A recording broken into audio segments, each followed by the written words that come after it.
Our guest today, Aubrey Blanche-Sarellano, is a powerhouse in the realm of people operations and maximization. Where some might introduce her as an advocate of diversity, inclusion, and access, I refuse to.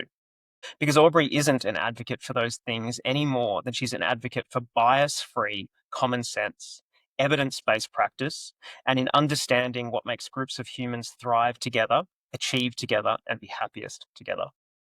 Aubrey is a powerhouse in the realm of people operations precisely because of her approach to diversity, inclusivity, and access.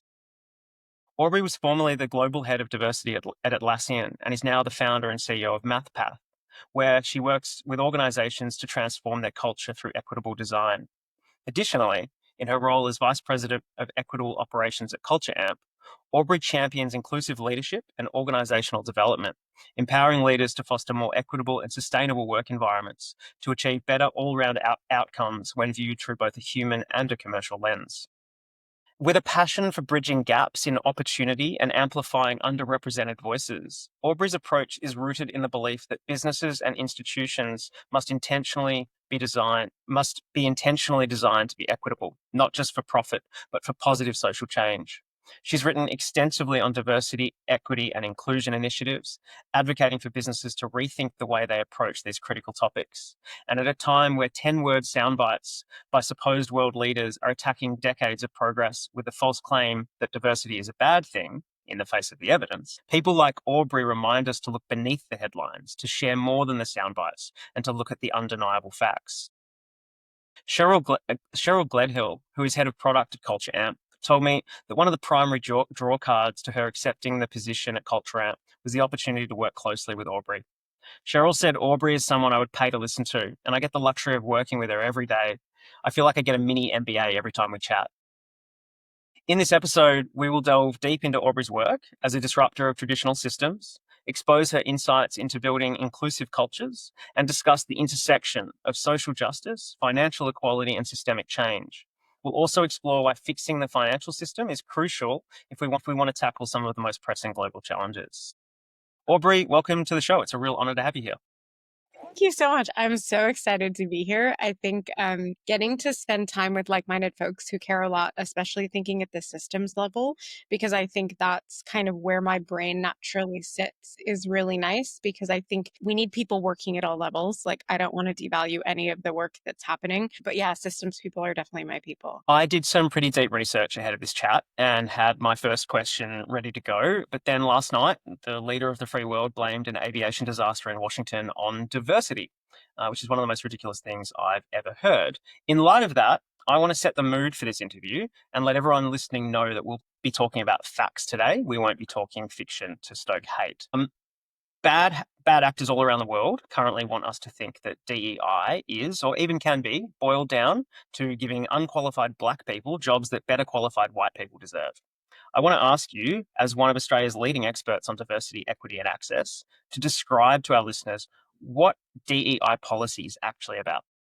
Yeah, so I think at a basic level, it's making sure that you hire the best people for the job because all of the statistics, right, even if you're just really into math, which that means you're on my team, shows that it's significantly more likely that unqualified cishet white non-disabled men have been given opportunities that they did not deserve based on their qualification or merit compared to what the story, which I think is a pretty disingenuous story, tends to say.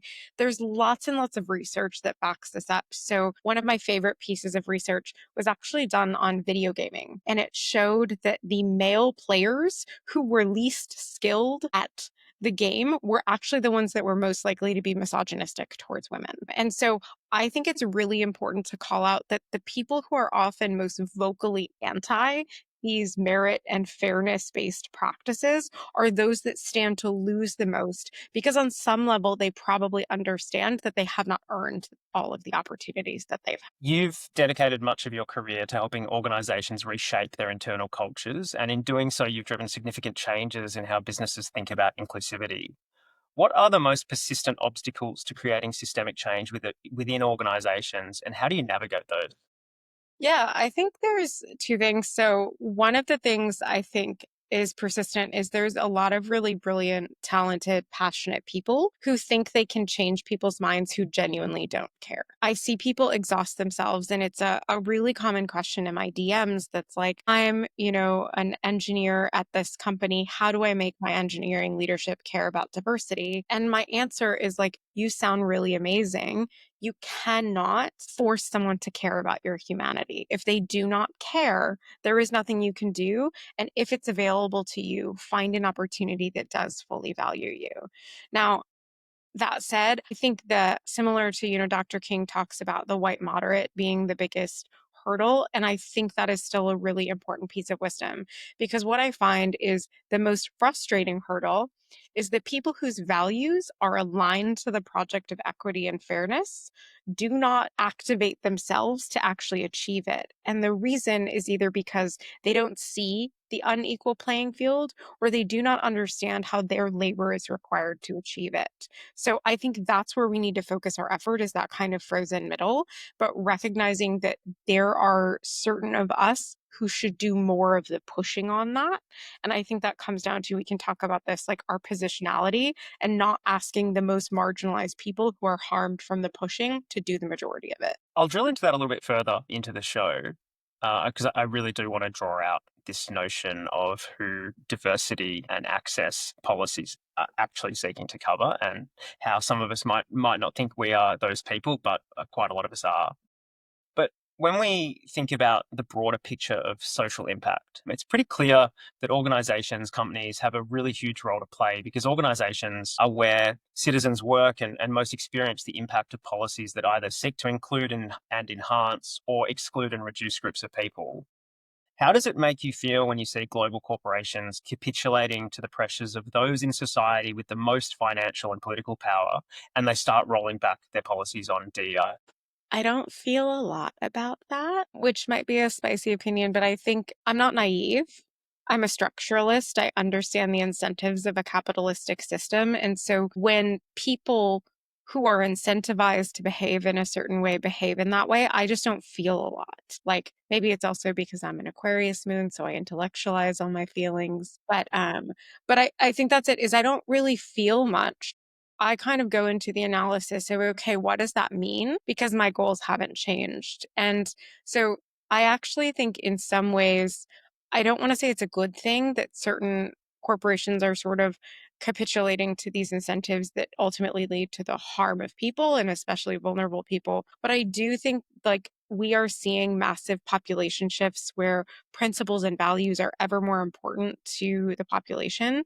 And I believe that the companies that invest in these things are going to get the best talent. They're actually going to outcompete. And so, on some level, I actually see it as creating a more consentful labor market in that people for whom that's a priority for them personally actually have more information, so they can engage in their job search in an informed consent capacity. So, like, I don't want to call out any particular companies because I don't actually think it's helpful, but like, there have been a couple tech companies who came out and said, like, we don't do politics here, which basically meant like, your opinions don't matter if you're not a member of the majority. And people were horrified. And I said, hey, that gives people clarity about whether that aligns with where they want to work or not. And so to me, that's actually a net good. And selfishly, it's really good for me as a leader at cultureamp because that's an arbitrage opportunity for us for amazing people. Um, there's a lot of discussion at the moment, especially in the States, about people who would have otherwise sort of sat really squarely in this sort of moderate middle who are, whether it's in a commercial sense or a personal sense, capitulating to and, I guess, complying with a more hardline right position at the moment. Is there any evidence, do you think, that companies are announcing rollbacks of DEI policy, but simply changing how they publicly approach inclusivity? So, in order to avoid the scrutiny of having the letters DEI attached to the programs, that they actually know improve their workforce and output? Or are these companies quite genuinely abandoning policy that betters their teams and makes them more money? That's such a good question. So I think the answer is both. And I think the media is doing something really harmful by conflating those two different scenarios. So there are certainly companies like I think the most obvious example is Meta. They were quite clear that they're getting rid of their team. The federal government is cutting teams. I think that's very much a direct divestment, and we need to be aware that that is happening. I just saw a study from resume.org that was like 1 in 8 companies is cutting their DEI program. I was like, the other way you could write that is 7 in 8 are not, which I think is important. But I was just speaking yesterday about, I think McDonald's is an example of the second category, and they've been painted as if they're in the first. McDonald's sort of shifted their branding to really focus on global inclusion. And that was taken by the media as like they'd laid off their entire team. They're no longer doing this work. And from everything I've seen, that's not actually an accurate reflection of what happened. My genuine advice to my clients is like really think about whether the language you're using serves your goals. Because if the acronym DEI is getting in the way of you being effective and supporting marginalized people, get over yourself, find new language, because we know that the language of justice, the language of human rights is constantly co-opted by people who don't believe in those things. And so my personal ethic is that it's incredibly privileged of me to like fight for a word instead of fighting for people. I have a very specific question related to wording coming up, actually, which probably points to the fact that I'm getting better at interviewing because you're leading me to my own questions. Before we get there, I do want to ask. Quite often, I start these interviews with a personal narrative, like how did you get to where you are? I wanted to really start with your views on advancing the voices of those that are traditionally not heard. But now I want to go back to asking you about the kinds of things you've experienced in your life that have potentially made you so passionate about lifting up the voices of those affected by injustice. Yeah, so there's probably like the fact that I'm adopted is, if you talk to most adoptees, it's an incredibly formative experience. But I think my story in particular is really like the grounding in this. So I think as a human, I've always been really preoccupied with justice and fairness. But so the short version of my story is when I was born to a single mom quite young with, substance and mental health challenges. And when I was close to 3, I was adopted by a couple that I describe as like, if you went to the parent catalog and picked out the like Platinum 5000 edition, like that's what I got. They're just like my favorite people in the world. They're just like exceptional human beings. And so I feel incredibly lucky, not only that I, grew up in an upper middle class house, but one that was loving and supportive and all of that. But I've always had a deep sense that like I did not earn that. I am lucky, I am grateful, but I didn't do something to earn those privileges above and beyond what anyone else who was born in a situation like I was. And so I've always felt an incredible responsibility to use the opportunity and the insight that I have from that experience to try to make it so that luck isn't so deterministic, because I know exactly how lucky I was. And that kind of crystallized into a social consciousness later in my life. So I've gone to extremely elite fancy name universities. And something that I really struggled with there was a lot of my peers had no appreciation of the privilege and opportunity that they experienced in those environments. And that was really gross to me because I just couldn't understand it. And so my social consciousness kind of got really created in grad school, where I listened to stories of people who were coming from marginalized backgrounds. And I realized like I play a unique role in this as someone who, even though I'm queer, I'm disabled, I'm from a minoritized ethnic background, but I'm white assumed. So like it's a complicated thing. And I just said, I've got to do something about this. Like, I don't wanna look at myself in the mirror if that's not what I spend my time doing, and so that was really the animating force that, like, got me to this, and I've just kind of navigated my way through in a way that I think looks strategic, but I don't think that's a fair characterization. That's a pretty similar story to my own. I went to an elite private school and never understood why people didn't have the same views I had about how fortunate we were to be there. And then had an experience. I was very lucky to have an experience. It appears strategic in hindsight, but also wasn't. I was a rebel, so I was always in trouble, and I didn't mind getting in trouble. I didn't mind detentions. Detentions are a great place to do your homework when you have trouble doing your homework at home. And I got dragged along by our school chaplain to go and do community work. And it was a soup van. And that was my first exposure to a perspective that I hadn't seen. And that sort of changed my direction in life. So I definitely relate to that. You're really open about your vulnerabilities, often on stage, in front of TV cameras, and open to sharing your experiences. I've heard the same people who attack diversity policies, usually men, by the way, say that women who speak openly about experiences that men don't have to face are playing the role of a victim for attention. I've watched you sit in front of a television camera and tell your story, and I don't see a victim. I see a powerful woman who knows exactly who she is and won't be made to feel ashamed. That's always a journey, and those on it experience it differently. Can you tell us how you arrived at the point where you felt sharing your story was more powerful than it was, scary? Yeah, I think there's been a couple of different like key moments in my life, including when I didn't realize how many people watched Q&A. And so I like told the entire country of Australia that I was a sexual assault victim survivor. Truly did not know how many people watched that program. Probably still would have done it with a little less naivete. But I think what it came down to for me is two things, is both a feeling of loneliness and again that feeling of responsibility that stems from my like immense privilege. Is so some of the most difficult moments of my life, that was being raped in college or having a really severe manic episode in my early 30s. I felt completely alone in those experiences. And it was a couple of really generous people who shared their stories with me that made me feel not alone. In that, I realized how transformative of my trauma and healing experience came from just knowing I wasn't the only one. And so I would never say that it's an obligation for anyone to share their story. I think that's a deeply personal choice. But for me, I felt that it was both healing for me and potentially helpful for other people if I shared that. And I think the coming out as bipolar type 1 was harder for me because I was on Reddit threads, I was in communities, and I actually had a really hard time finding bipolar folks who I personally resonated with. I didn't see a lot of role models of people who were in like high pressure executive roles who had sort of this, it's a disorder. That's what it is. And so I said, well, fuck. I guess I'm going to have to come out on the internet so maybe my people can find me if I can't find them.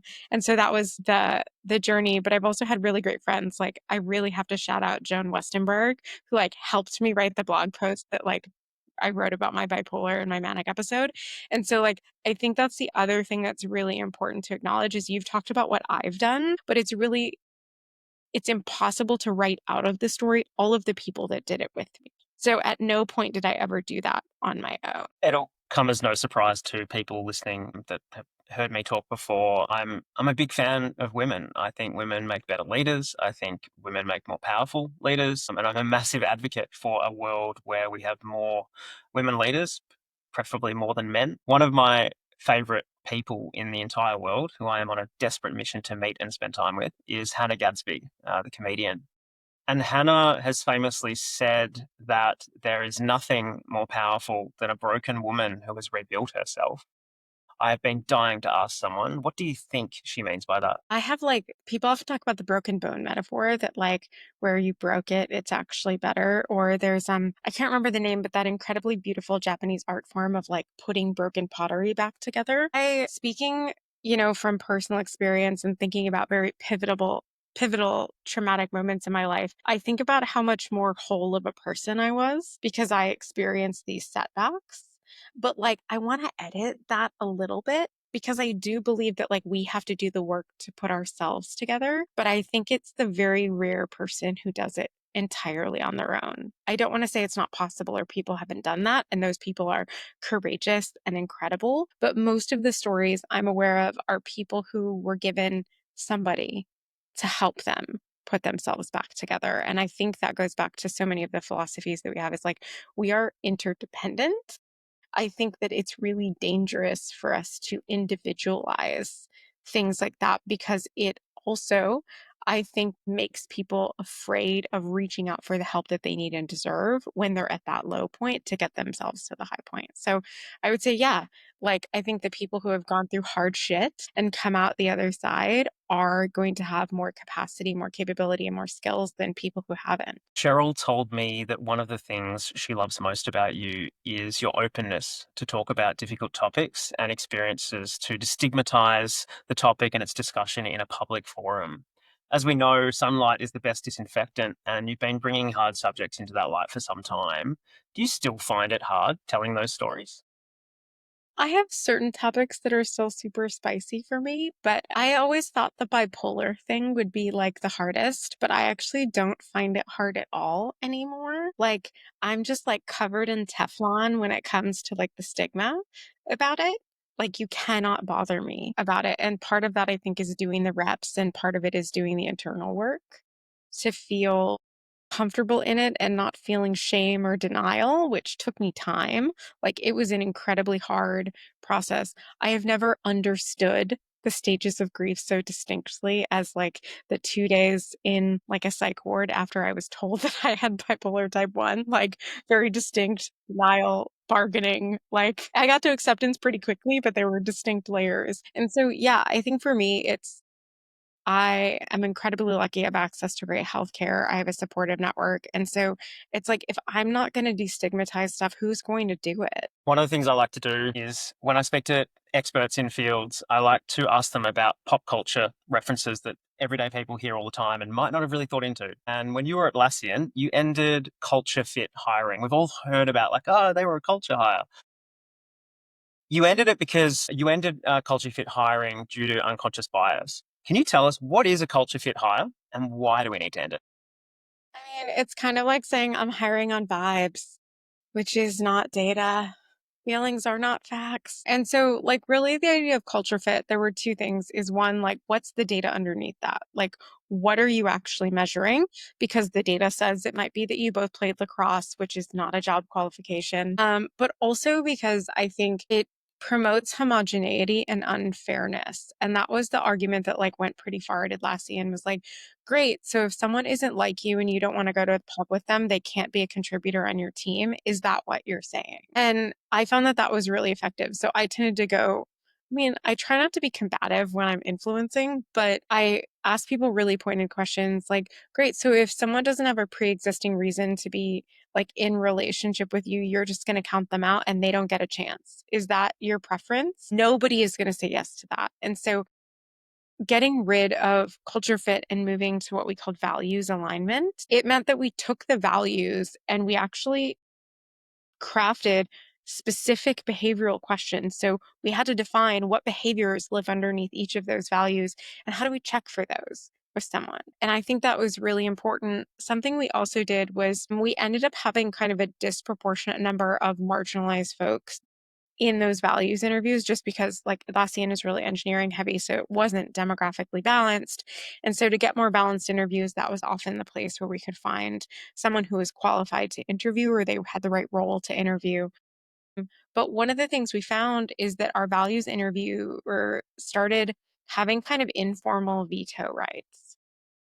So it wasn't like written down anywhere, but there were quite a few debriefs in the early stages of rolling it out where it was often a female interviewer who the male interviewers would say, like, this person was technically really great, all of that.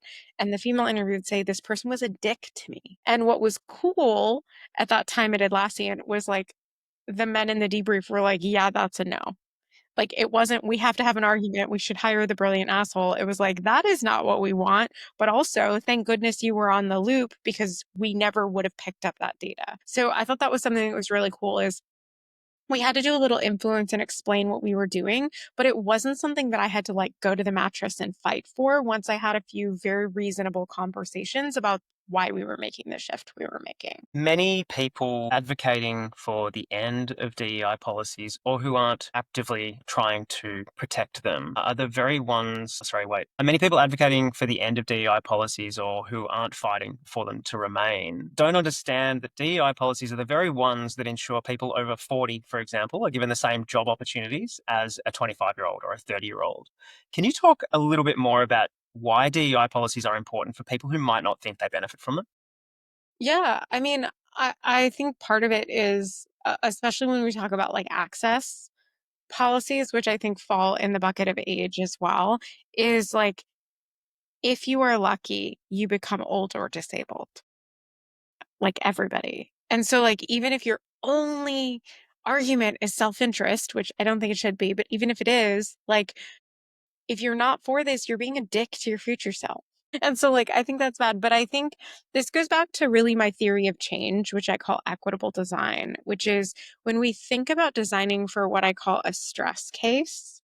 So, someone who has either a more extreme or just a specific type of support need or specific barrier that they might experience, when we design a solution for that case, we often implement a solution that benefits everyone. So, like an example of something that we worked on at cultureamp, we were really concerned. We were working on creating a great environment for our trans and non-binary folks, and one of the core challenges that they talked to us about was dead naming and how difficult it was to be called by the correct name. And they weren't really having an issue with coworkers. It was more like the IT system is triggering me because it has my dead name in it. Is like really crap.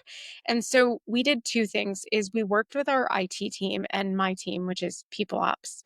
Um, and we actually built basically in the we have like a Jira instance where you can put in support tickets. And all we did was created a name change support ticket and had processes documented so it could easily flow through all our systems. So if you're doing a name change, you put in one ticket and we take care of the rest and it'll get fixed within a couple days. And so that's great because guess who that benefits that isn't non-binary or trans? People who get married and change Someone who their gets name. married. Right. And so, like, the idea is we, like, had the design case of a trans or non-binary person who's being dead named, but it actually just simplified a ton of friction for a ton of our employees. And we even took it really seriously in our product because one of the challenges is that often data from an HR team, like, you have to have your legal name on stuff because you report stuff to the government and they need to be able to match everything. And so we recognize that sometimes people's legal names and their correct names are not the same thing. And so at CultureAmp, there's usually a sync between the HRIS and our platform. And so what we found is even when people were putting their preferred names in, they were getting overwritten by the HR sync. So we actually created a feature where on the employee profile, you can basically select to not have your name overwritten in that sync so that you can type a custom name into the platform and it will stay and all your other data will get synced. And so that sounds like such a tiny thing, but for the number of people who that impacts, it is transformative to their experience at work. And so we we built that stuff for trans people, but it benefits a whole lot of people. we hear a lot, especially in financial services, about the impact of dead names Mhm. and organizations' reluctance to change processes to make that less of an issue for people. And I appear as, and I'm a white dude, right? So a lot of people in this space, because there are a lot of white dudes in finance, tend to talk to me about things that they might not think are problems. And I've had a lot of people say to me, what does it matter? So we called someone the wrong name. Why does that matter? And I think I've used the comparison of the marriage and the name change thing, right? And you ask anyone, usually women, because that's just the way our society is at the moment. Usually women change their surname when they get married, right? And you ask any woman that has gone through that process where they've had to change all of their bills, all of their accounts, and then at some point, 6 months later, they've gone somewhere and they've used the license that they've changed, and whatever that service is that they've forgotten about says, hey, that's not your name, we can't actually engage with you. And then I say to people, imagine how annoying that would be. And then also, now attach that to a time in your life where you were called something that reminds you of all of the torment, all of the challenge, all of the social ostracization that you went through, and tell me that it's not a big thing. And they go, oh, yeah, okay. So I really like that you're using examples of advocating for people that are stress cases or extreme, not extreme cases, that's a bad word, but let's say exaggerated cases of a problem that other people experience in other contexts as well. Yeah.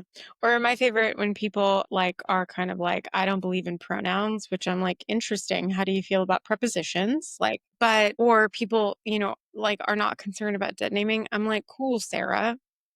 And they're like, that's not my name. I'm like, yeah, but it's not really important to call people by their name. Like, I'm happy to engage with you in line with your values. And like, if that's your value, I'm going to misgender you for the rest of this conversation. And I find that that's pretty convincing. Like, I don't want to do something and I would never endorse something that's like actively harmful to someone, but like minorly annoying to make a point, I think is sometimes a useful like advocacy tactic. I think so too. We do sometimes. We all get stuck in our own heads sometimes, and I think being made to feel a little bit ridiculous can help us get there. One of the things we run into a lot working in systems change and social impact in the finance space is that there are many great people working for positive change who have pretty limited understanding about the intersectionality of systems that prevent advancement of their mission. And because of this, social justice and economic justice are often treated as separate concerns when they're deeply interconnected. I've heard you speak quite a bit about a decolonial narrative, and I fear that a bit like the letters DEI, the word decolonial or decolonialism has been demonized to a point where people are afraid to use it. Going back to words, but also drilling into what's underneath them. Can you tell us what a decolonial perspective is and why you think it might be important in understanding its role in intersectionality of other systems? Yeah, so that's a great question. I would say like I'm not the world's expert on this, but like a definition that I use is like considering the way that we don't regress or go backward towards the way things were before colonization impacted economies, people, etc. But for me, taking a decolonial perspective is actually grounded in looking backward for principles about what worked before and then imagining something different and better. So some people will talk about burn it down as a part of that, which I'm not going to argue with. But for me, like the importance of the decolonial perspective is actually grounded and rooted in this idea of imagination, because I believe that systems change requires imagination and creativity in a way that I don't think we talk about enough is that, you know, having lived in many countries all over the world, one of the most important things I learned was people can do things differently and it's fine. And that has really animated the way that I think, which is like, what could this look like? How could this work? You know, how could we make different choices? And then we talk about how practical are they to implement? What are the incentives or barriers to get there? But to me, that's the most important grounding in this decolonial idea is there were entire societies, economic systems that worked really well. And nothing about those rules apply to the rules we play by today. And so if we take that as a fact, because it is, it means that we can choose a different system. We can build a different way of doing things. It may or may not reflect pre colonial norms, ideas, rules, but the existence of people living that way proves to us that our current state is not inevitable and it is not unchangeable. And I think you have to like deeply believe that in your core in order to do this work. Like you have to believe it's possible. And I wrote something earlier out of a conversation I had where I was like so sad and disappointed about something that was happening in the US. And someone was like, "You're so naive. I can't believe you're surprised by this." And I got like really incensed. And I was like, "I cannot believe you think that I'm surprised. And I cannot believe that you think I'm naive. I expected this disappointment.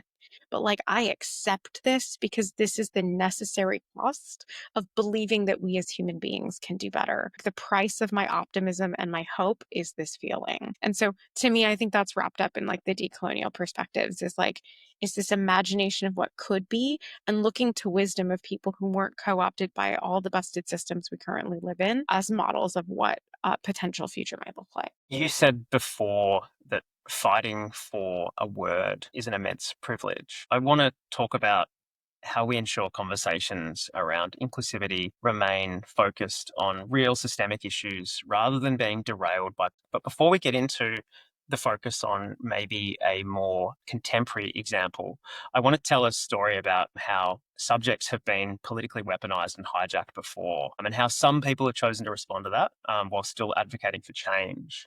A friend of mine, Eric Sahan, who works with Kate Rayworth at Donut Economics Action Lab, and previously ran the World Fair Trade Organization, was a person I connected with after I'd heard him do a few interviews. And in each of them, he participated in really vibrant debates around the problems with our economic system. But he didn't once use the words capitalism or socialism. And it seemed really deliberate to me. And that was a strategy that I'd been pursuing myself. And I reached out to him and I asked him, was that deliberate? And he told me it was, and that there were some words in our social vocabulary that, when used, hijacked a person's objectivity so much that it derailed any chance they'd listen to what came next. And he said that's due to the oversimplification and the incorrect characterization. The incorrect characterization of complex terms made in public by parties with ulterior motives, right? So in practice, he knows that people have such hypercharged feelings, often built on incorrect descriptions or sound bites by politicians about certain words like socialism and capitalism, that you can't effectively communicate with people after you use them. You're someone who actively tries to destigmatize difficult subjects in public. How do you feel about that approach of avoiding those trigger the words and looking at what they actually mean? I think it's actually a brilliant tactic and it's one I'm super down with. So I think again, there's a lot of like necessaries. I think if you're going to opt in to be an advocate, and I don't think you have an obligation to opt in, but if you do opt in, there are things you should be down with. And this idea, like this acceptance that like the language you're using today will be co-opted by people hostile to the project.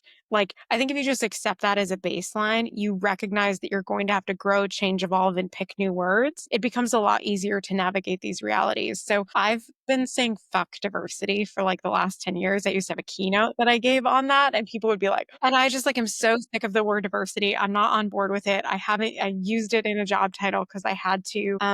I've never had it in my title at cultureamp. We don't use the term DEI internally. And so like for me, it's just kind of like, if you're really upset about that, like the term you use isn't going to determine whether like someone has fair opportunity in the sense of like you holding on to a term that's been co-opted. And so that's why I say it's a privileged position, is because you're choosing to put your effort into like you holding on to a word, which is kind of an ego thing to do, compared to I can re-strategize my language and then put all of my effort into the project of creating equity, creating fairness, creating access to opportunity. And so for me, it's just an ego conversation of like, am I stuck in a place where I'm being self-centering and I'm centering my own emotions? Or do I have the skill and capability to move beyond that and to put my energy in a place that's more aligned with my values?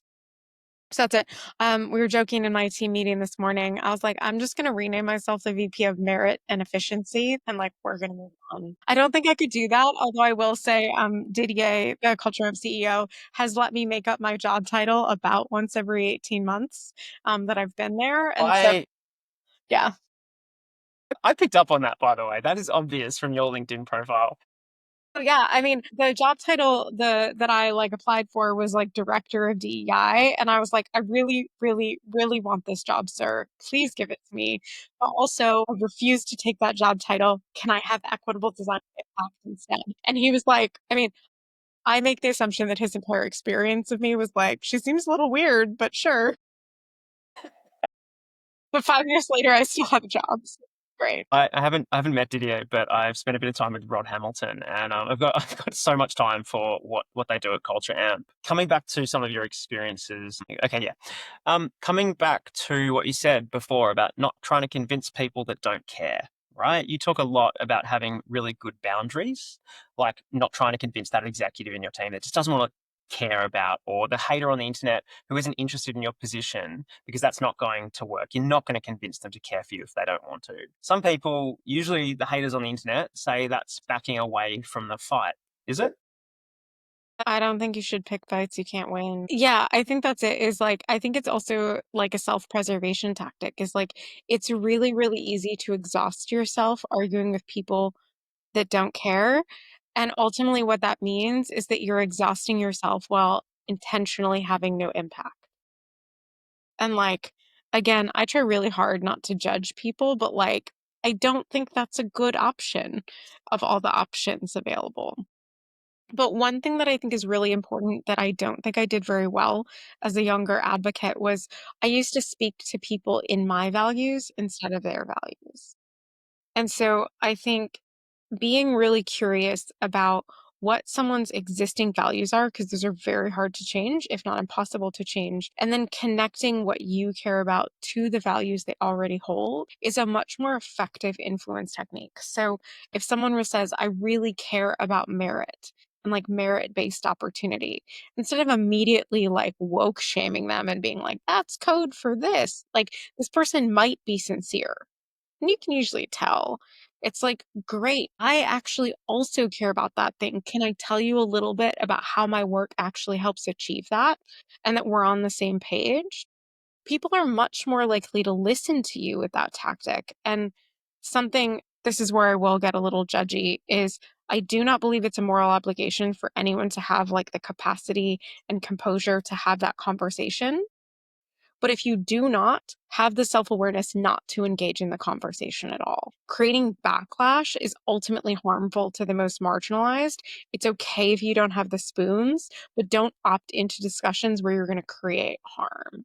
I think that's really important. And that's something I wouldn't say I ace all the time, but that's the bar I try to set for myself. That you speak to trying to work out what other people's values are and trying to relate yourself to one another. One of my favorite quotes, and I try and remember it when I have what I would consider a less than ideal reaction to someone. And it was a quote by Abraham Lincoln, and he said, I don't much like that man. I best get to know him. And I think it speaks really well to this propensity we have to assume that someone is other and that they aren't like us, because in that moment, I don't like what they've said, but I don't know them. I don't know what their values are. I don't know what lens they view the world through and the experiences they've had to inform that. And I think, yeah, speaking about change, one of the things I interviewed a documentary producer last week, and they're focused on redesigning a new economic system and the way we measure our economies, to get us away from GDP. And one of the examples they use is that when you ask any person what matters to them, it doesn't matter whether they're rich, poor, where they're from, they will pretty much give you the same answer. It's like their family, their health, security, and like their work and value. And yet we've got an economic system that just undermines all those things for all of us. And I think, that reminds us that we are more similar to people than we like to think. I want to just have a quick look back to your experience driving change in the workplace. You often speak about the importance of micro behaviors in shaping culture. And I think lots of what we've spoken about today are little bits that matter, like, little bits of, I guess, some strategies you can use to communicate better with people. It's a micro behavior. How do these small day-to-day actions translate into large scale shifts in the way companies approach workplace culture? Yeah, so I think it's like I'm anti the checklist. Like I think you should teach people how to think, and then trust them to like behave correctly. But I think at the end of the day, if you just step back and you took a couple seconds to reflect about the things that made the biggest positive difference to you at any point in your work life, I'm willing to bet most of them are tiny things. It's something that someone said to you that resonated. It's someone who thought of you when someone else might not. And so I think when I teach, I actually first try to get people into that empathetic mindset about like think about the most transformative things that people have done for you. How many of those are things you'd put on a billboard? And just not a lot rises to that. I think about I had a professor in grad school. He was my political science methods professor, and I would like go to office hours every week because I was like, I'm not good at math, and I like want to get an A in this class. And in the final, I like came in and I gave it to him, and I was so stressed out and I looked so worried. And he's like, let me grade it right now. Cause he could see that I just had no confidence in mathematics. And he graded it and he's like, I want you to know you have the second highest grade in this class. You're good at math. Was that moment? And it just like blew my mind. But it was like that professor, he could have just as easily handed me my paper back with my grade on it. And it would not have made the same difference as this like nationally renowned statistician, like looking me in the face and being like, you're good at math. And now you ask me, I'm like, I'm a person who's great at math. I'm not good at geometry, but statistics, yes. And so like I use that as an example. Or one inclusion kind of behavior that I've coached a lot of managers at cultureamp on is what we've noticed is that especially like first gen or early career folks who come from marginalized backgrounds don't ask for help when they need and deserve it. So they won't ask for coaching or support. And what ends up happening in that case is they're underperforming in their role because they're not getting the same support as other people because their manager doesn't know they need help. And so one of the things like I've coached a lot of managers to do is on intake, like when someone starts, say, hey, I really want to clarify my expectations with you. If you don't know how to do something, that's not a problem. It becomes a performance issue to me when you don't ask for help because it means that you don't get the support you need. So, not knowing how to do something is not a performance issue. Not raising it as an issue with me so that I can support you is a performance issue because that's my expectation. And when you do that, certain people, it's riskier for them to ask for help, but you normalize it and you set the expectation that this is a rewarded behavior. And suddenly those people start getting the support that they need to deserve and they start performing in their roles. And so I didn't teach a management class on that. I just had some coaching conversations, but it actually fundamentally changed the trajectory in an entire group of people at our company. So, like, it's really powerful, but it's little tiny things that make the biggest differences for people at work. What advice would you offer to leaders who are looking to take actionable steps toward creating more equitable and sustainable cultures in their workplace? Two things. One, do an audit of your media environment and ask whether the media that you're consuming, social media, news, all of it, is reflective of the world you want to live in. Are you listening to the kinds of voices that you should be surrounded by if you are successful at creating a diverse, equitable, and inclusive culture? Like, I think it's really important that you literally start telling your brain that only listening to one type of person is not the person you want to be and not the world you want to live in. That will also give you a lot of clues about what you can do. The next thing I would say is take accountability. And what I mean by that is each of us has power and a sphere of influence. Some are wider, some are narrower, but we all have that. And look within the decisions and actions that you're already making, the things you're already doing in your day, and ask yourself, what's a way I can make this 1% more fair or 1% more equitable? So you don't need to do everything at once. In fact, if you're just getting started, maybe diving into the total reality of structural oppression is like not where you want to start because it's exhausting. But just It's saying, like, exhausting. what are three decisions I'm making this week and how can I make them slightly more equitable? Um, like I'll give an example of something I did was I had someone I knew professionally reached out to me and said, hey, my daughter's really interested in getting into HR. Would you be willing to have a career coaching conversation with her? And I said, absolutely, like, do an email intro. And I responded to her and I said, I'm really excited to meet you and to be able to support you on your journey. It's really important to me that I dedicate my time equitably. Not all of your classmates have parents who can create this connection for them. And so I'll be happy to schedule our mentoring conversation when you introduce me to someone in your class who wouldn't have that access to also have a conversation with me. And so I ended up having two conversations with incredibly brilliant, like passionate people, but I modeled for her what it looked like for me to make an equitable decision. And she came and she said, I actually had a ton of fun thinking about this. And like, it seemed like a really easy way that I could do something good in the world. And so I just share that because it was like, sure, is that a little off the wall? Was it a weird email that she got? Probably. But like, it helped one person a little bit. I didn't have to dedicate my whole week to that problem. It was 30 minutes of my time. And I like to think it did something good in the world. And I'm not doing anything that everybody else can't do too. I think that's a really good example of how a micro action can make a really big difference. We have arrived at the end of our interview and we finish with the same question every time. Some people love this question, some people absolutely hate it. So I keep asking it because it's fun. If you could wave a magic wand and instantly change one thing about the world that you think would make the biggest positive social impact, what would it be? Delete anti-Black racism. Just gone. I feel like the net positive impact for the world of that, like I can't think of anything that would be more helpful. So yeah, that's what I would pick. A clear and quick answer. That's better than most. Aubrey, thank you so much for your time today. It's been an absolute honor learning about some of your experiences and some of the really effective way that you communicate those micro positive behaviors into the world. Well, thank you so much for having me. It's such a good conversation and glad to share a little bit. What I hope people get is that, they can do it too, that we're all in this together and it's the little stuff every day that actually changes the whole world. Absolutely. Thank you so much.